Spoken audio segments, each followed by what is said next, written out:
Hi guys, welcome to my channel and today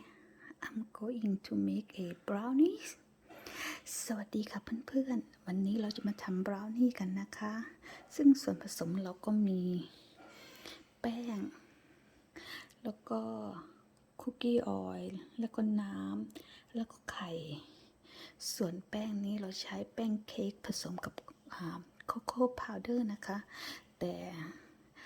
ตอนตัดต่อเราทำผิดก็เลยไม่ได้โชว์วิธีทำนะคะมาเริ่มกันเลยค่ะก่อนอื่นก็เทน้ำมันลงไปเลยค่ะน้ำมันนี่1/3นะคะแล้วก็น้ำ1/4ค่ะ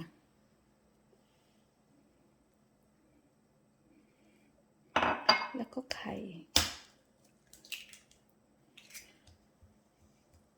1 ลูก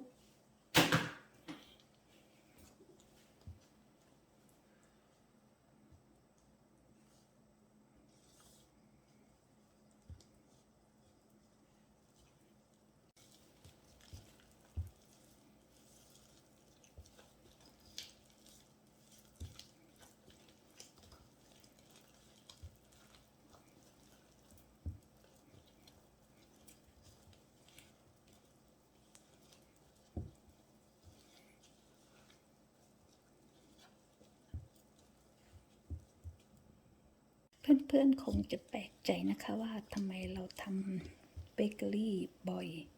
เพราะตอนนี้กำลังติดใจทำพวกขนมปังค่ะก็เลยชอบเวลาทำขนมปังสัมผัสแป้งแล้วอุ๊ยมันนุ่มดีแล้วมันเหมือนมีความสุขค่ะก็เลยทำบ่อยและอีกอย่างคุณสามีนางก็ชอบด้วยค่ะก็เลยต้องทำบ่อยค่ะ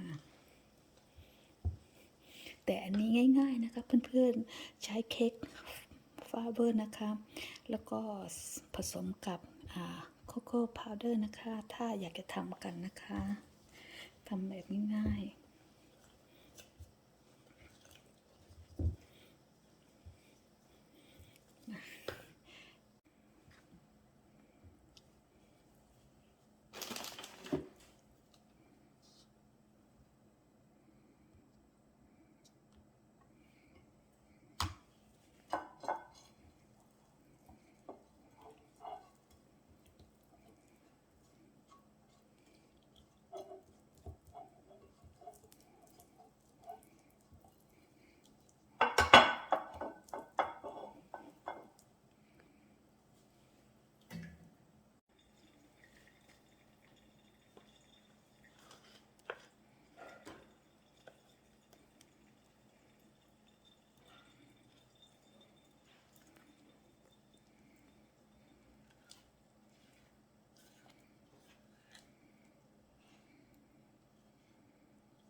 มาค่ะเพื่อนๆเราจะเบรกประมาณ